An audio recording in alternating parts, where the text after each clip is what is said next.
You're listening to the Business Wealth Impact Podcast, your source for empowering information and cutting-edge ideas from the world's top minds. I'm your host, Jeanne Amlour, founder of seven-figure coaching company, Jeanne Amlour International. Join me on a journey to unleash your potential and create your highest success.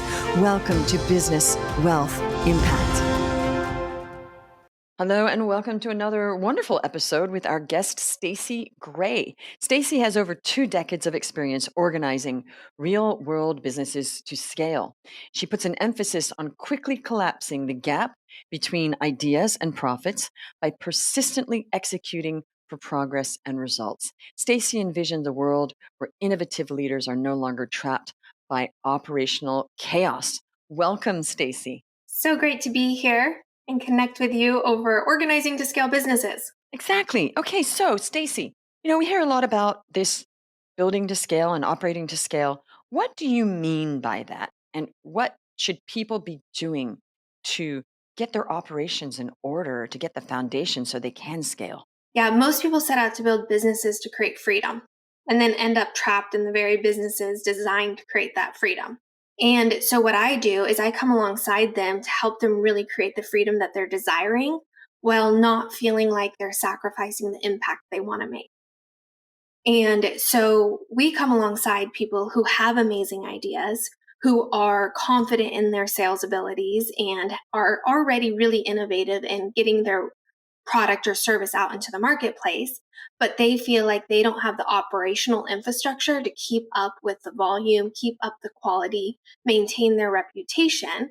And so they need a system or a structure and people and playbooks to execute it. And so we come in with them and come alongside them, really understand how they're seeing their vision. And I like to think of the vision as the front of the puzzle box, so they can see it in color and completely built out and everything. And then inside is all the pieces. And then you take that and you dump it out and they're like, oh my gosh, this is so overwhelming. Can I please just go talk to people and tell people how amazing my product is? And I'm so excited about it. And so what we do is we help them put all the pieces in place through our 3-step process. Okay, wonderful. Now, this is my pet peeve. People use the word scale. And they don't really mean scale because they don't know what scale means. Because there's a difference between building your business and scaling it. So maybe you could just tell people what scaling actually means. Yeah, I agree. I think folks use it in so many different ways, but essentially it's duplicating yourself. So if you want to scale your business, you're going to hit a ceiling at some point. And the first ceiling you hit is you. It's something that you're the bottleneck. Everything comes to you. You're the decision maker. You're the only decision maker. You're the idea person. And it's a bottleneck for how much more you can grow in revenue, grow in impact, grow in clients, grow in memberships, whatever it is that you're selling. And you have to clone yourself. And it's the first ceiling that you hit. And so the essence of scaling is really just duplication. Right. Building is one thing, but scaling is growing with what you already have and making the most of that. That's actually the definition of scaling a business. But people use scaling by just getting more clients. That's not scaling. That's getting more clients. Okay. So what's the 3-step process that people really should be doing to get that foundation in place to be able to scale? So I'm going to use an analogy to make it really simple for everyone listening. But we all know, like if you were going to go build your home or build a home, that the first step you would do is you would create a blueprint. So our step 1 is we architect. What are we building? Who are we building it for? And what do we want it to do in the world? So as entrepreneurs, what we do is we identify problems and we say, oh, I think I have a solution for this problem. I want to help people lose weight. I want to help people build businesses that allow them to have freedom. I want to help people overcome anxiety, whatever it is. And you have a solution for it. And so you've got to architect what it is that you help walk people through to provide that solution to them. So step 1 is architect. And then step 2 is build. You have to lay a foundation. You have to put essential infrastructure in place. You need to create a logo, a website, book a call, a funnel, onboarding. You need to hire and train people. So there's essential infrastructure that needs to take place. So that's step 2.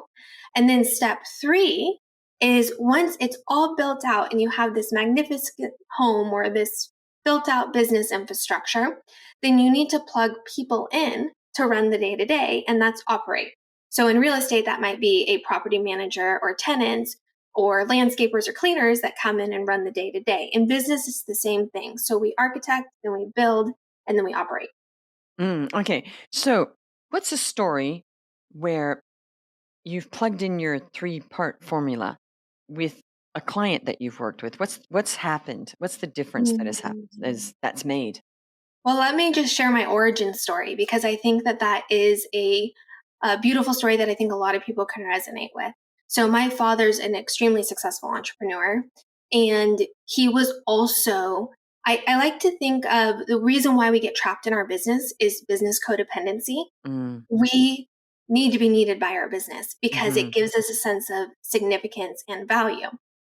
And so, as much as people come and they think they want freedom, what they really want is to feel like they're contributing. And so the transition from a operational chaos to one of freedom inside of your organization requires an transition of the leader. And so I like to say you can't organize and scale your business unless you organize and scale yourself. mm, So my father called me. He had 7 businesses and multi-million dollar businesses. And my mother had just been diagnosed with stage 4 cancer. oh, And like many entrepreneurs, we get trapped in our businesses for one of 2 reasons. Either our passion consumes us, and that's what I call business codependency. We're so excited to serve, we're so excited to give that we don't want to say no to the client. We don't want to say no to that speaking opportunity. We don't want to say no to creating more content, whatever it is. Or we lack systems. And therefore we get trapped. So he called me and mm, said, will you come help? Because he was working 7 days a week, 16, 18-hour days. And my mother was diagnosed with cancer and he needed, and the clock was ticking to spend time with her. mhm, So I said, of course I'll come run all the companies. And historically I had ran the companies previously. So stepping back in wasn't, um, a zero. I wasn't coming mhm, from zero, but I was stepping back in. But at that point, there was only a handful of team members, and not everybody was really aligned and rowing in the same direction. We didn't really have clear priorities. So what I came in and I said, of course, I'll run all the companies, but I'm going to do it very structurally, very mm, systemized, because I want time with mom too. Like I mm, want to be there with her. So I came in and I implemented our 3-step process. So architect takes place during a 3-day strategic planning session. Day 1 is vision building. Day 2 is process mapping. And day 3 is action planning. mm, And that's where you have the front of the puzzle box. You get it out of the client's head, what their vision is that they see. Then you say, okay, what infrastructure do we need in order to make this a reality? mm, And who do we need in what seats on the bus to execute it? And then of everything that needs to be done, what are we going to get done in the next 90 days? Because we can't move 12 footballs down the field. We have to stay focused and we have to prioritize. And there's 3 to 5 priorities that we would execute on. And so I did that 3-day. And then we had our 90-day priorities of what we were going to get accomplished in that 90-day period. And then I assembled a team and we plugged people in to run the day to day. And I just participated in weekly meetings to measure metrics to see, mhm, are we on track or are we off track? Well, I did that, and with an amazing team. I think A players want to show up, do a good job, add value, contribute, feel good about the work that they do, go home at night fulfilled. And I think it's the responsibility of leaders to create that environment for them. And so this structure allowed us to increase revenue, increase margin, expand our brand, and most of all, it allowed me to spend the last 18 months of my mom's life with her and my father as well. And I was there holding her hand when her soul transitioned. And oh, so the not just the time freedom that it provides, mhm, because that isn't usually enough. What it provided also was the mental freedom. We have mm, so many tabs open in our brains mhm, often, and the weight of thought is suffocating us. That is so can I just stop you there? The weight of thought is suffocating us. That Mhm. is a wonderful way to put it. Mhm. Yeah. Well, thank you for sharing that story of your mom, and I'm very sorry to hear about your loss. So, what you're saying is that you've done this yourself. Now, these 7 businesses, were they all online businesses or a bunch of offline mixed with what were they? They were both. So, they were a high performing podcast, so content marketing, Mhm, then an events company, so education in person with seminars, a membership program, mhm. so 1,000 members. So, and then also retreats, so like a Mm, different style of events and in person things, but it's like education and then real estate investing and development. wow, okay. So who is your dad? Mhm. He was the co-host of the Real Estate Guys radio show. Oh, okay.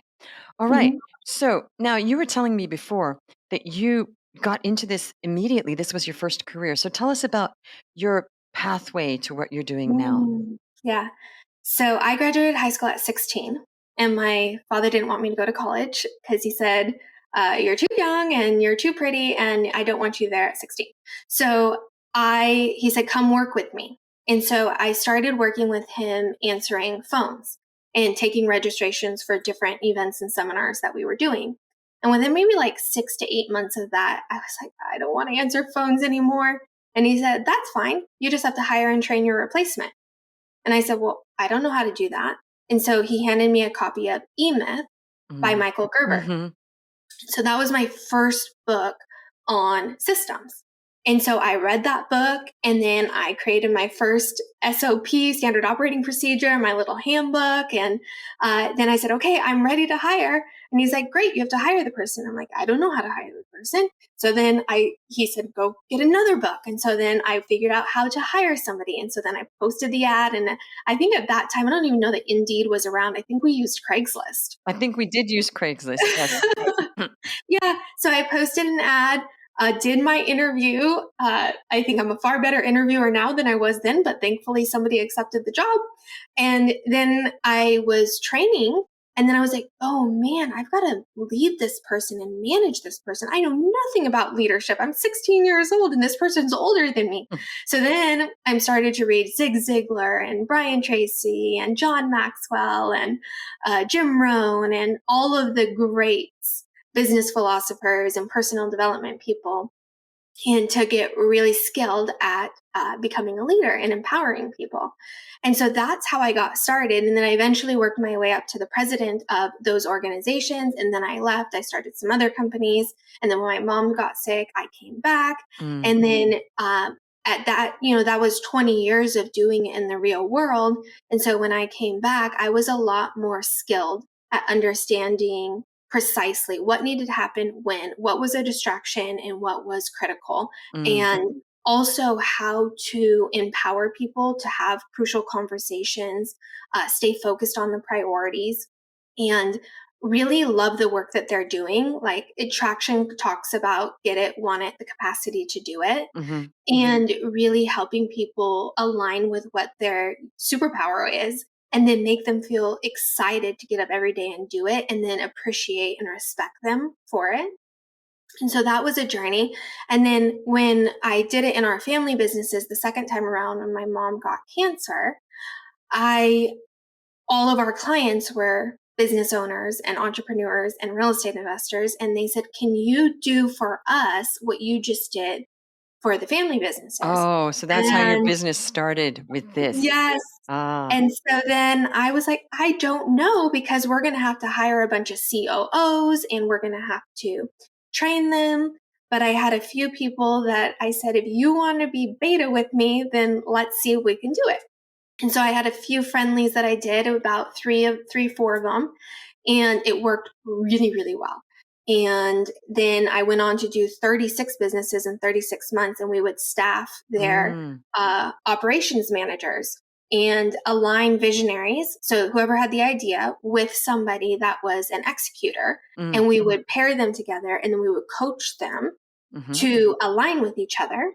And then they would have their weekly meeting cadence, and then we would do a 90-day review. And so that is the model that we still do to this day. Okay, so that's something interesting what you just said there, that you coached them to align with each other. That is usually the problem, Mhm. is It's that the people huge problem. hire that's the crux of the matter, is that you Yep. hire somebody and there's not an alignment and then there's nobody in there like coaching the people like to get on the same page. That is really a big problem. Now you also mentioned when you were talking about coming in and hiring the people when you know your mother was um, not well.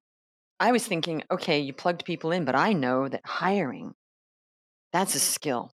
And it takes time to hire. And a lot of us don't hire because we're like, oh my goodness, that is going to take so long to go. And no, it is a time suck for somebody to etch that time out. So then you told me that you had learned how to hire when you were 16. So that answered that question. Mhm. Okay. So talk a little bit about that. How can they get better? I mean, I used to be an executive recruiter on Wall Street, but that is different from hiring people in your business. Yes, I know how to interview, but there's more that goes into it when it's you hiring for your business. So what are some things people can do to learn how to hire better? Mm. I'm probably going to answer this in a completely unexpected way, but I would say that the first thing to do is know your demons. So you as the leader, know your demons. Know like what you are OCD about, what you're anal about, what pisses you off, what you're good at, what you're not good at. Be brutally honest with yourself. And people who start businesses tend to have a stronger ego. And Mm, we tend to have a stronger ego because it takes a lot of courage to start something out of nothing. And it's like professional athletes. You see them on the field, and a really good coach doesn't want to take their edge away, their X factor. They want them to have that ego, that little chip on their shoulder, that swagger, because it gets them to do things and perform in ways that are needed to win Super Bowls. And the mm, same is true in business. There's a little bit of that. You need that edge to create something out of nothing, push through that brick wall, overcome every hurdle that you're going to face in business. And there's going to be things that you're really, really good at. And then there's going to be things that you suck at. hmm And if you can be brutally honest with yourself, yes, of course, you could figure it out because you're resourceful. But what brings you joy? What do you want to spend your time doing? And what don't you want to spend your time doing? And what energizes you and what drains you? And get mm, really, really crystal clear on that, because then you're going to hire for the gap. hmm And you're going to know that you're hiring somebody who's not going to see things exactly the way you see them, because that's not what you need. What mm, you need is someone who creates healthy tension with you. Because hmm when there's healthy tension, you rise up stronger together mm, because they're both pulling to get it hmm erected. And with that means that you're going to have to listen. So the visionary or founder tends to not listen as well. And so what the two responsibilities of the leader is to lead by example and to listen. mm, And then the operations manager is supposed to ask clarifying questions until they deeply understand, and then present solutions and execute before the visionary asks them. mm, If they do those two things and do it ruthlessly and relentlessly, they will forge a bond that is so strong that will allow them to have the gritty conversations that they need to have hmm and get to the root clarity that they need to get to. Because once they hit clarity, they hmm can execute. And hmm then because of that process, they build trust. And mm, when there's trust, there's none of this like backdoor end run undermining that takes place hmm that just takes the whole infrastructure down. right. Okay, that's the right there. That they have the relationship that the visionary, because visionaries often we have to create a buffer between us and the people doing the work. Okay, I've understood this. Okay, Yes. and that number two, I call it the number two, Mhm. does have to almost know how to read your mind after a while, like a little bit. Like okay, and the problem had like personally, I'll be really honest. Personally, The problem has been sometimes I've had people that can never, you think that after a while they'll get your number, but they somehow don't. So that's not the right person for the organization if they don't have just the listening skills or intelligence in some way to not do the same thing over and over again and not like get your number. Do you know what I mean? Like get your number. Mhm. That after a while they should say to themselves, okay, let's use me as an example.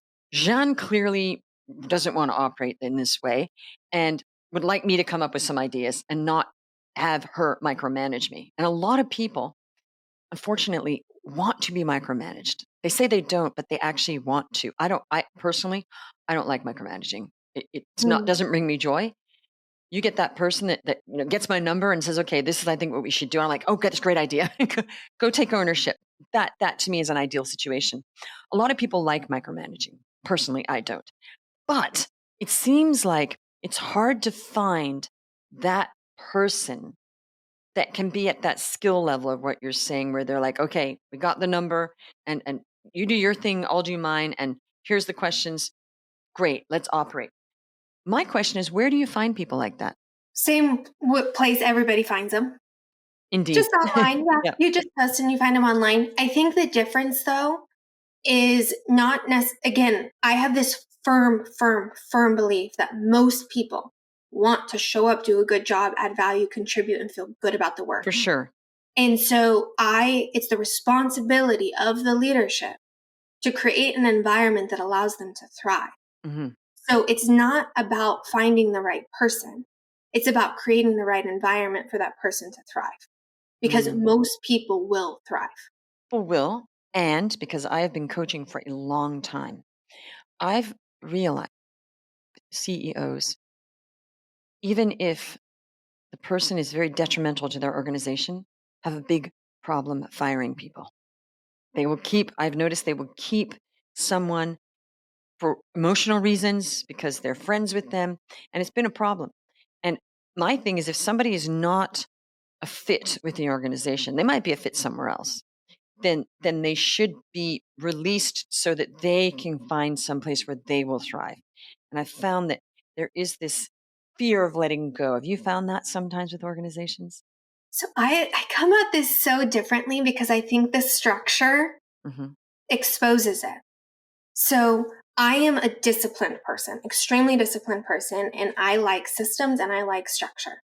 So going back to the framework that we operate the businesses in, we are clear on the vision. There's a one sheet. We know exactly what the vision is. We know what our values are. We know what we're going to hire, fire, train by. We Mm. have an accountability chart. There are Hmm. seat metrics per accountability chart. So when somebody is getting hired, they know exactly what they need to hit to be successful in this role, exactly how they need to be, Mm. meaning embody our values to be Hmm. successful inside of the environment.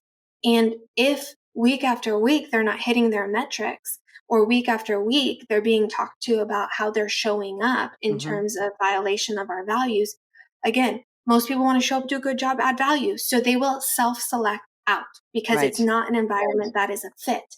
And so the structure exposes it Hmm. without it having to be this dramatic thing about he said, she said, I don't like how you're being. Like Mm.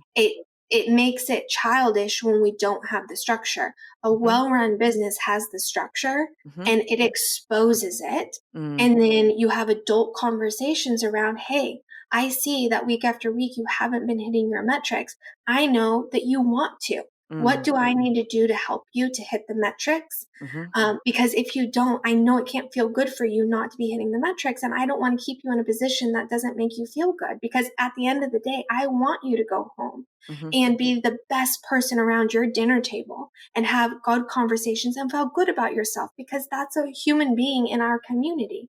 And if Mm. this is not the seat for you, I'm going to support you in getting into the seat that is. Maybe it's something else inside of our organization, or maybe it's someplace else that there's a part of you that wants to be an artist. There's a Mm. part of you that wants to be a singer. I love that for you. Go pursue that. But I want you in alignment more than I care about my ego or your ego or having a tough conversation. Mm. Yes. No, amen to all that. I'm talking about it's a problem with the CEO. They can't have those conversations sometimes because you will go into an organization and there have been employees that have been there for a long time. So with the new hire, sure, I love the metrics. Yep, not working, be adult, it's not working, thrive somewhere else. I'm talking about employees that have been in a business for a long while. Often the CEO has a hard time replacing them. That's all. Mm. But with yours, you're talking about the fresh approach, and these are new hires. Obviously, with new hires, you will do that, and it's easier to let go. But I found that CEOs, because of emotional reasons, don't want to let go of longtime employees that really aren't performing that well. That was more what I was talking about. Yeah, Yeah, and I think also once the structure starts getting implemented, it still has the same easier. cycle. Got it. Mhm. Okay, cool. So that's so interesting. And so, what is something that you've learned a lot from just starting off in business at 16? That's amazing, and I think that's great. You were just thrown in the deep end, like, go do this, go hire somebody, and you did. And there's a lot to be said about that, because I feel that the world is sort of teaching people weakness nowadays. But heck, you were 16 and Mm. you hired somebody because your dad said go do it. You didn't say, "Well, I can't do that. I'm too weak. I'm too small. I'm too young." You just did it. So a lot to be said for your story, and I applaud you on that. I also applaud your dad for just saying, "Just go do this." What's something that you've learned about life and business that you would like to share with people before we close this episode? Mm. I think anchoring to what you just shared is to embrace failing. I know that the society, going back to, there's a great book called The Coddling of the American Mind. Oh, yes, that one by what's his name? Hateman? Something Yes, Hate? Hate? yes, H-I is it H-I-D-T or something? Yeah, I actually that's on my reading list. yes. So I resonate with that. Mm, And I will say that my upbringing and my parents were, one of the things that they really wanted was to have mentally tough kids. mm, And they created environments for mental toughness for sure. um, but I think in order to embrace failure, and people say, "Oh, you don't fail, you learn," all of that. You could mm, do whatever psychological gymnastics you want. At the end of the day, if we went for a target and we didn't hit it, we missed. exactly. And I have failed so much. I have hired the wrong people. I have not been a good leader. I have been an exceptional leader. I have partnered with the wrong people. I have failed so much. And I like to say, if you're going to run hard, you're going to fall hard. Mm, And it doesn't mean that I want to stop running hard. It means that I want to learn how I can innovate and get better and grow. But I think in my life, what I have realized is my capacity to fail and embrace failure is because I'm clear on my identity. mm, And that is two parts. So, one is my innate value. So, I have human being value. There's a part of me that exists beyond space, time, circumstance. I'm untouchable. And I get to be in this body, having this experience in this lifetime, in doing the things that I choose to do because they give me energy, or I'm excited about it, or I'm skilled at it. That doesn't mean I'm going to play that role perfectly. And mm, so I'm going to fail. And that side of it in my doing is transactional. And I call that my market value. mm, So, and the market is so fickle. So today they may love me, tomorrow they may hate me. We've seen this over the last 4 years with a lot of different people. And that shouldn't change how I see myself. So I see myself through my innate value. And if today you love me as a business organizer and tomorrow you hate me as a business organizer, that's a reflection of you, not me. right. Okay, so what's the advice for people to know who they really are and to Mm. embrace their goodness no matter what, and don't let other people put a value on you for yourself? Is that kind of where you're going with this? Mm. Yes, that's such an ethereal question. Mm, In my life, it's been a gift of grace. mhm, It's been an incredible gift of grace. And so I like to think what you're seeking is seeking you. mhm, And I have turned over the wrong rocks, did not find what I was looking for. I have climbed business ladders, I've climbed relationship ladders, I've climbed wealth ladders, and it didn't always bring me the inner peace that I was looking for. mhm, And then grace showed up. mhm, And when grace showed up, then I realized that I had innate value. Mm. And so my encouragement would be to ask God, universe, source, whatever you want to call it, to give you an encounter of grace. That was so beautiful. So you had a turning point of grace and everything changed. Mhm, I totally understand what you're talking about. Mine was not mhm, overnight, but I've also experienced the same thing. So I mhm, totally get that. Well, that is mhm, beautiful. So we're going to leave the show with that. Thank you, Stacy, for gracing us with your beautiful presence and for all that mhm. wonderful knowledge. And thank you, everybody, for listening. If you liked this, take a second, write a review, and we'll see you on the next one. You're listening to the Business Wealth Impact Podcast, your source for empowering information and cutting edge ideas from the world's top minds. I'm your host, Jeanne Amlour, founder of seven-figure coaching company, Jeanne Amlour International. Join me on a journey to unleash your potential and create your highest success. Welcome to Business Wealth Impact.